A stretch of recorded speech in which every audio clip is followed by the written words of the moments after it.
मुळामध्ये जो प्रसंग आहे तो इतका बारक्या टीजरमधला बघितलेला आहे, चित्रपटातून बघितलेला नाही, तरीसुद्धा भावना दुखवलेल्या आहेत.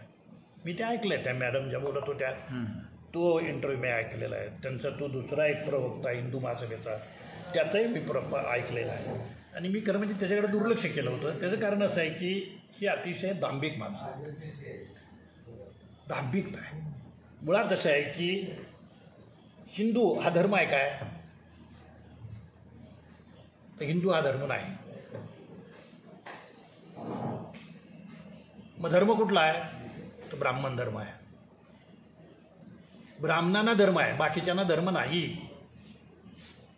आणि ब्राह्मणांना धर्म असल्यामुळे त्यांच्या मुलांचे ते मुंज करतात. म्हणजे काय करतात माहिती आहे, मुंज करतात. त्याचा अर्थ त्याला द्विज करतात. द्विज म्हणजे दोनदा जन्माला आलेला, एकदा आईच्या उदरातनं जन्माला येतो आणि नंतर धर्माच्या पोटी जन्माला येतो, म्हणून तो द्विज आहे. त्या विधीमध्ये त्याला म्हणजे तो नवरदेवासारखा सजवलेला असतो. दुसरं असं की त्याला शेंडी ठेवावी लागते आणि यज्ञोपवीत घालावं लागतं, म्हणजे जाणवं जे तुम्हाला मला अधिकार नाही. जर मी हिंदू असेन तर तो अधिकार मला असला पाहिजे का नाही, बरोबर. मग मला जो अधिकार नाही तो फक्त जर ब्राह्मणाला मिळत असेल तर त्याचं एवढं कौतुक कशाला करायला पाहिजे. आमच्या बटूचा अपमान होतो, त्याच्यावर काय परिणाम होईल.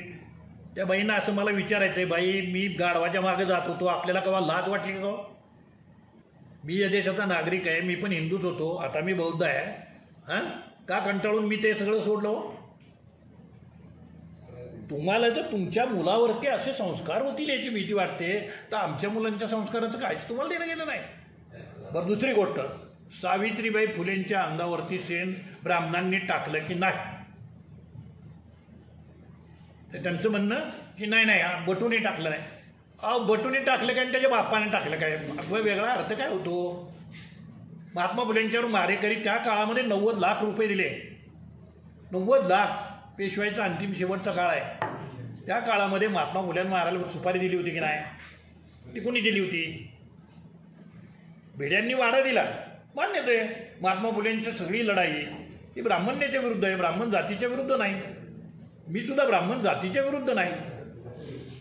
पण तुम्ही जर जातीचं इतरांच्या पासून पृथकीकरण करत असाल, पृथक्करण करताय ना तुम्ही, भेदाभेद निर्माण करताय की शिंप्याला जाणवं घालता येणार नाही, माळ्याला जाणवं घालता येणार नाही, अस्पृश्य आणि अनाथ सोडून देताना कुणाला जाणवं घालता येणार नाही, असं जर तुम्ही म्हणत असाल तर मग तुम्ही हिंदू आहे का?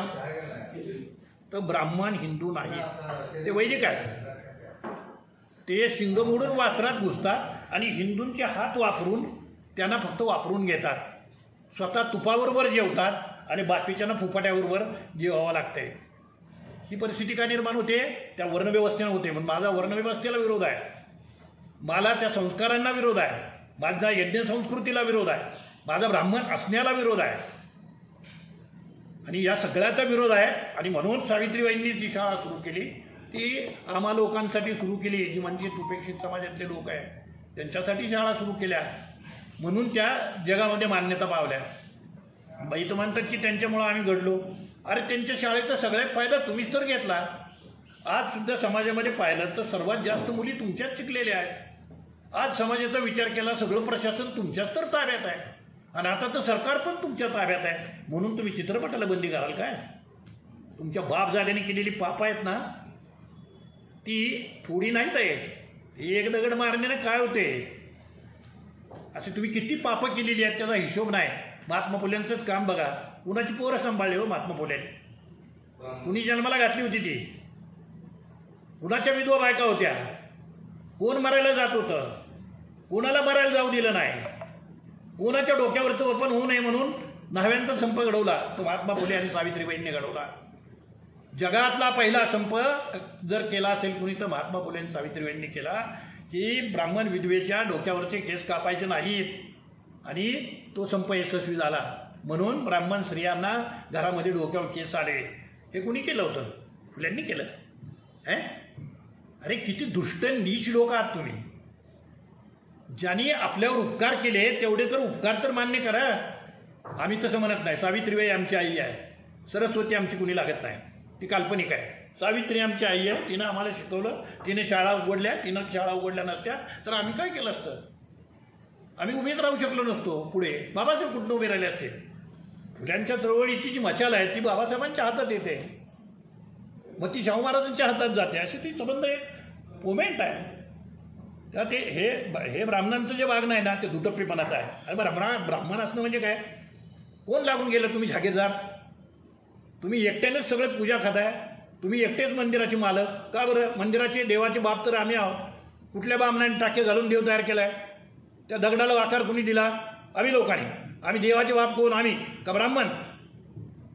मूर्ती घडवतो आम्ही. ब्राह्मण कधी मूर्ती घडवतो? नाही ना. हागंदारीमध्ये मूर्ती कोण घडवतं? आम्ही.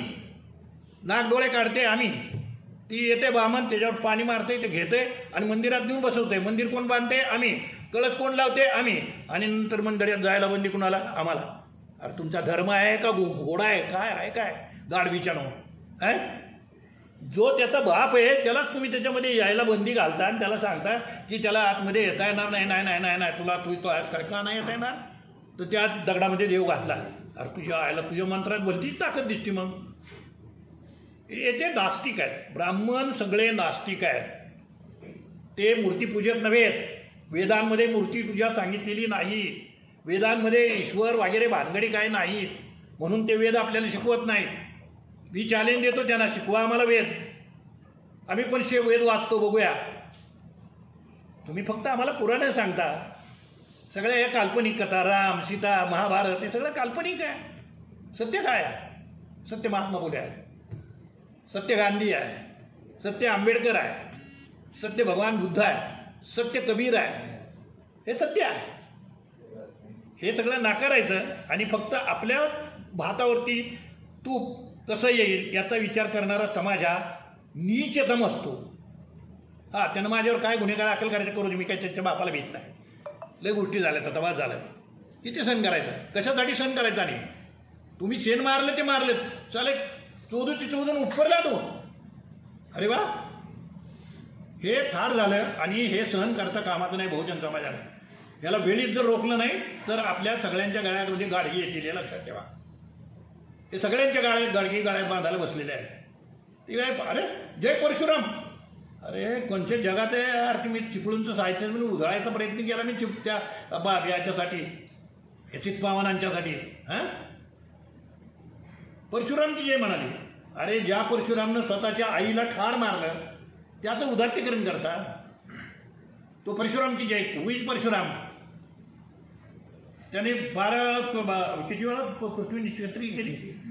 21 वेळा. मग 21 वेळा पहिल्यांदाच पृथ्वी निक्षत्रिय केली म्हणजे क्षत्रिय संपले ना. मग दुसऱ्यांदा कुठून आले? तिसऱ्यांदा कुठून आली?